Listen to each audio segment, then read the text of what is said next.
Assalomu alaykum qadrlik anglag'uvchilar. Misrlik yozuvchi Muhammad Ahmad Jadul Mavlaning Qur'ondagi qissalar nomli kitobini o'qishni davomlashtiramiz. İsmail alayhissalom. İsmail alayhissalomning dunyoga kelishi. İbrahim alayhissalom xotini Sara dediga Hajar bilan birga pul-mollarni elib Falastinga keldi. İbrahim alayhissalomning xotini Sara tug'mas edi. İbrahim aleyhisselam farzandga shuncha intizor bo'lsa-mu, lekin Sara erining bu arzu armonlarini amalga oshirishga amalsiz edi. Shunga u bekmi azoblanadi. Shu tufayli u eriga sadoqatmand dedek Hajarni xotinlik elish to'g'risida nasihat qildi va Hajarning farzandlik bo'lishiga, butun oilani bola yuzi ko'rmaslik azobidan qutulishiga tilakdoshlik bildirdi. İbrahim aleyhisselam xotinining bu samimiy nasihatini qabul qildi. Uzunga bormayla Hajar bir o'g'il tug'di. Balaga İsmail deb ot qo'ydi. Bala aqlliq, zerak cho'ng bo'ldi. İbrahim alayhissalom intayin xushal edi. Lekin Sarada kundashlik paydo bo'ldi. U Hajarning İsmailni tuqqanligini ko'rgandan keyin azoblanib bearam bo'lib yurdi. U İsmail bilan Hajarni ko'rgan chaqlarda xafa bo'ladi. Sara kun bo'yi bearam o'tadi. Qaraganda İsmail ve onun anısı Hajar bu yerden kessila, Sara'nın ko'ngli aramıga tushadigan qiladi. Sara İbrahim aleyhisselamga bu arzusini aytdi. O eridan İsmail bilan Hajarni bu yerdan o'z yurtiga olib qo'yishni umid qildi, hamda buningdan keyin ularni ko'rish yoki ularning ovozini anglab qolish tufayli yana ko'ngilsizlik tug'ilib qolishdan xoli bo'lish uchun ularni qancha neri ketkizib olsa shuncha yaxshi bo'ladiganligini bildirdi.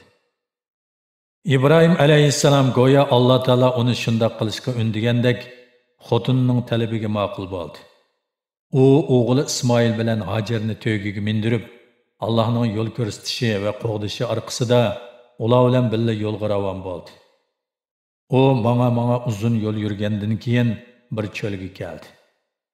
İbrahim aleyhisselam ana bola ikkalanni giyoh unmaydigan bu taqir cho'lga tashlab Bu çağda Hajar bilan İsmail'de azgını ozuq tülük ve su qağan bolsa-mu, lekin ular Allah'a qat'iy ishonadi. İbrahim aleyhisselam İsmail ve onun anısı Hajarni bu qaqas cho'lga tashlab etgandan keyin yurtiga qaytib ketmoqchi bo'ldi.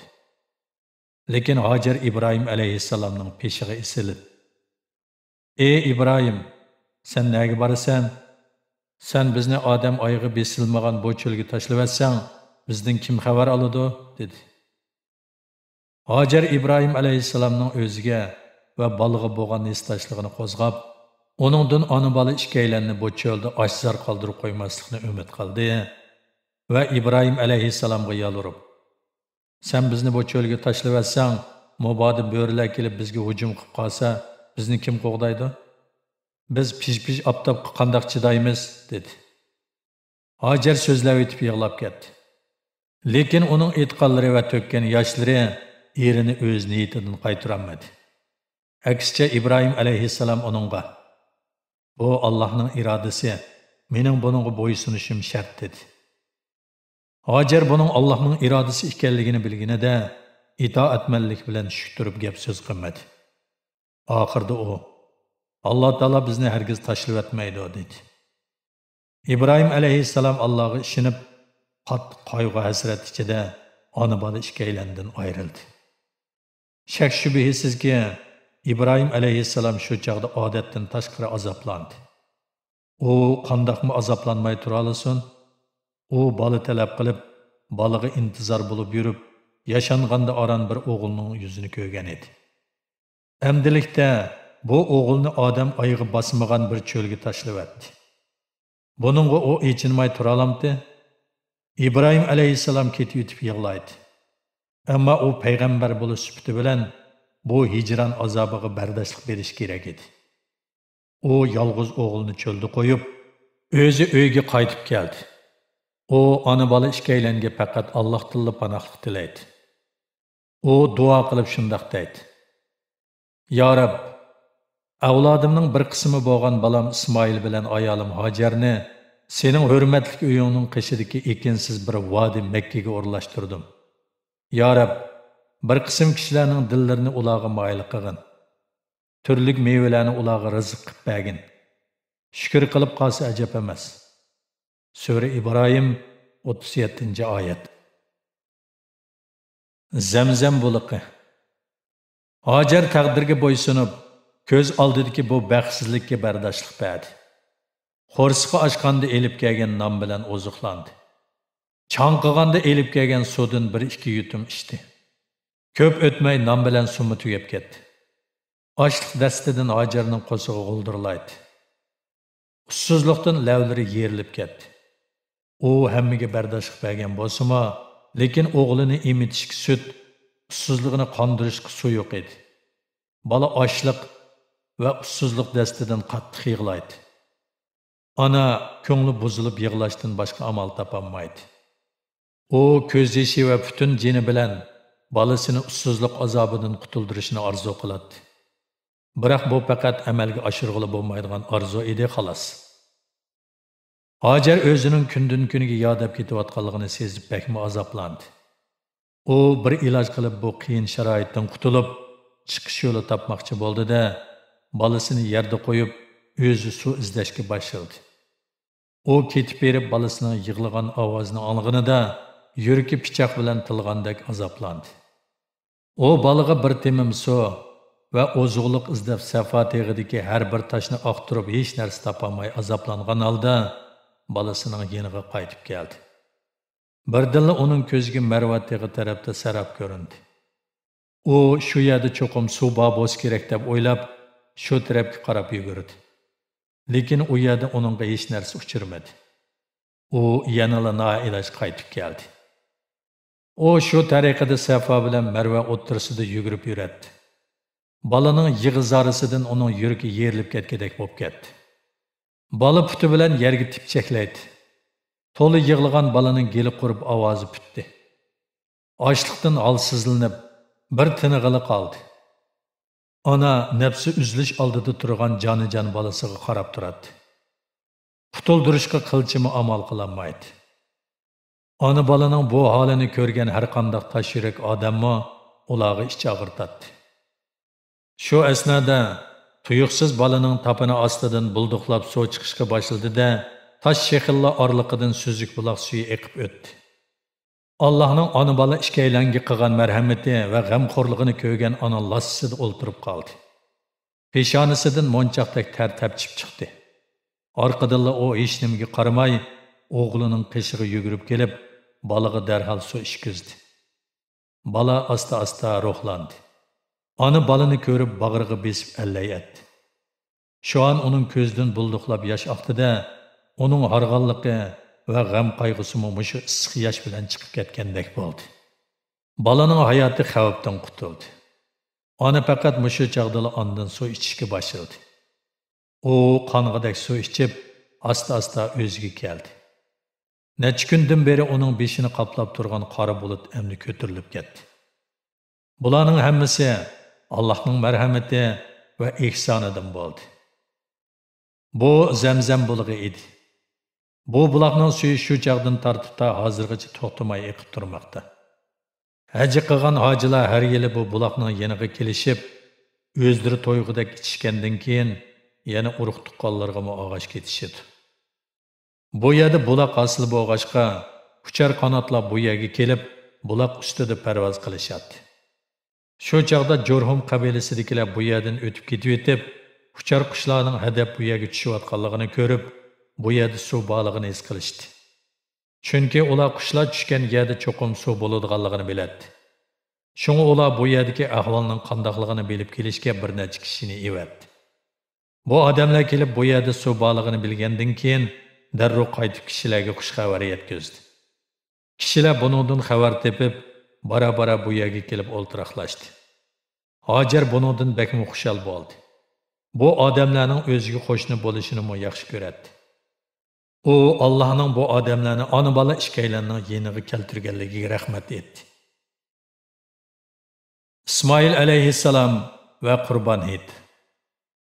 İbrahim alayhissalom o'z o'g'lini unutib qolmadi. U o'g'lining ahvoliga nihoyat ko'ngil biladi hamda bu yerga doim kelib o'g'lini yo'qlab turadi. İsmail bara-bara cho'ng bo'lib, mustaqil turmush kechira oladigan va emgak qila oladigan bo'ldi. Bir kechasi İbrahim alayhissalom tush ko'rdi. Ko'rgan tushida Alloh taolo uningga o'g'lini o'ldirib, qurbonlik qilishni buyurdi. Payg'ambarlarning tushidagi ishlarning hammasi rost edi. Tushida ko'rganlari cho'qim amalga oshadi. O'nig'anga yo'nig'andek imtihon ustiga imtihon kelmoqda edi. İbrahim alayhissalom umrining to'lisini jafo mushaqqat ichida o'tkazib, yashangan chaqda aran bir o'g'il ko'rganligiga nihoyat xushal edi. Lekin keyingi chaqlarda u o'g'lini onasi bilan birga odam qadimi besilmagan bir qoqos cho'lga tashlab etishga majbur bo'lgan bo'lsa-mu, lekin Alloh taolo bularni o'z panohida saqlab, o'lim yetimdan qutuldirdi. Endi o'g'li cho'ng bo'lib yetishib kelib edi, uni qurbonlik qilishga to'g'ri keldi. İsmail onun birdan bir o'g'li edi. Endi uningga o'g'lini o'z qo'li bilan o'ldirib qurbonlik qilishga to'g'ri keldi. Bu nima degan azoblanarlik ish? Bundaq azobga yurgi toshdan bitgan odam chidab turolmaydi. Payg'ambar degan baribir payg'ambarda.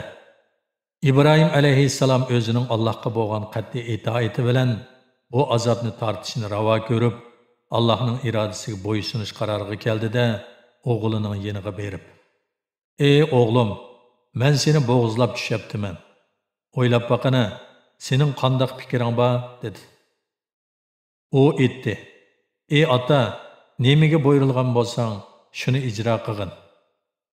Alloh xolisa meni sabr qiluvchi topsan", dedi.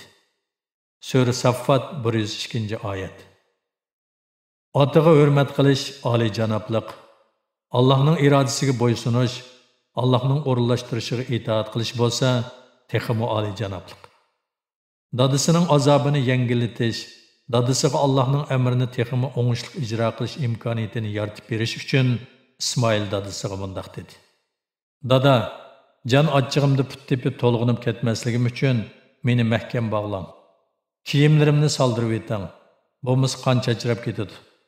Buni onam ko'rib qolsa ko'ngli buziladi. Pichog'ingizni bilab ittiklatib, kekirtigimga to'g'rilab bir pichoq bilan o'ltiring.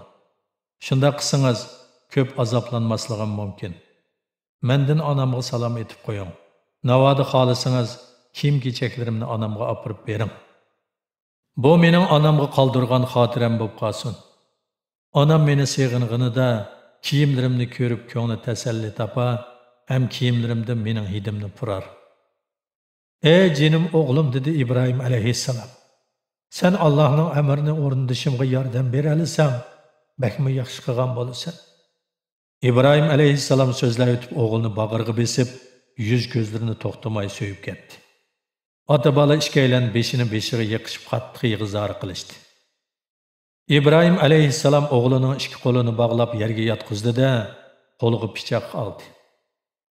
U o'g'liga qarab ko'zidan yomg'irdak yosh to'kib, urib ketdi. Orqadan pichoqni o'g'lining kekirtigiga to'g'rilab bir urib edi, pichoq o'tmay to'xtab qoldi. Chunki Alloh taolo pichoqning bisini kayniga qo'yib etgan edi. "Ey dada", dedi o'g'li, "yuzimni dum qiling, bo'lmasa yuzimni ko'rib ich og'irtisiz-da, Allohning amr farmonini ijro qilishingizga daxli yetadi." Dadasi o'g'lining digini bo'yicha qoldi. Ondan pichoqni elib İsmailning bo'g'iziga to'g'rilab yana urdi. Lekin pichoq yanada o'tmadi. İbrahim alayhissalom tamtirab qilib, Allohga qanday qilish to'g'risida murojaat qildi. Alloh taolo uningga: "Ey İbrahim, sen tushingda buyurilganni bajar keltirding. Biz haqiqatan yaxshi ish qiluvchilarni mushundoq mukofotlaymiz", dedi. Sura Saffat 104-105-oyat. Ota bola ikkalan qutulib qoldi. Ular Allohga tashakkur etdi. Shundan keyin ularning Allohga bo'lgan ishonchi teg'imi qat'iylashdi. Alloh taolo İsmailning badaliga qurbonlik qilish uchun jannatdan bir qo'shqar chiqardi. Ota bola ikkalan yenida bir qo'shqar turganligini ko'rdi. İbrahim alayhissalom boya ishlatgan pichoqni qo'shqarning bo'yniga to'g'rilab urib edi. Pichoq kesdi. Qo'shqarning jini shu an chiqdi. Yer qoniga bo'yaldi. Bu qo'shqar İsmailning badaliga o'ldirildi. Shuningdan tortib, barliq musulmonlar bu voqeani xotirlab, Allohga o'zlarining tashakkurini bildirish uchun har yili shu kunda qurbonlik qiladigan bo'ldi. Qurbon hitining kelib chiqishi mana shundoq. İsmail alayhissalom va Jurhum qavmidagilar. Uchar qushlarning top-top bo'lishib Zamzam buliqi ustida agib parvoz qilishi hech nima unmaydigan bu qoqos cho'lga hayotlik baxsh etdi.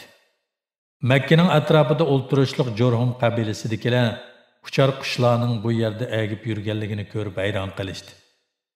Ular uchar qushlar faqat odam bor joyga tushidi deb o'ylab, ahvolni ko'rib kelishga bir necha odam evatdi. Kelgan odamlar bu yerdagi suvni ko'rib darhol qaytib berib, bu xush xabarni Jurhum qavmidagilarga yetkazdi. Shuning bilan Jurhum qavmidagilar orqa-orqadan Zamzam buliqi yeniga kelishdi. Ular İsmail bilan onasining buloq bo'yida turishlik ekanligini ko'rib, buloq suyini birga ishlatish uchun Hojarga qo'shni bo'lishni iltimos qildi. Hojar ularning talabini qabul qildi. Lekin ularga faqat mehmon sifatida sohibxona bilan birga buloq suyidan tang foydalanishni hamda uni zo'rlik bilan egallab olishga bo'lmaydiganligini eskartdi. Jurhum qavmidagilar buni qabul qiladiganligini bildirishdi. Shuningdan e'tiboran ular buloq yeniga orqa-orqadan ko'chib kelib, nurg'un uy-joy soldi. İsmail cho'ng bo'ldi. U o'zining tambal, sog'lom, ishti keskin, tadbirlik bo'lganligi bilan qavm ichida dong chiqadi. Keyin u Jurhum qavmidagi bir qizga uylandi. Bara-bara ularning tilini o'rganib olib, butunlay ularning bir a'zosiga aylandi. U kishilar bilan yaqin inoq o'tadi. Ular bilan birga baxtli yashaydi. Biroq yillar vafo qilmadi. Uning onasi baxtga qarshi vafot bo'ldi.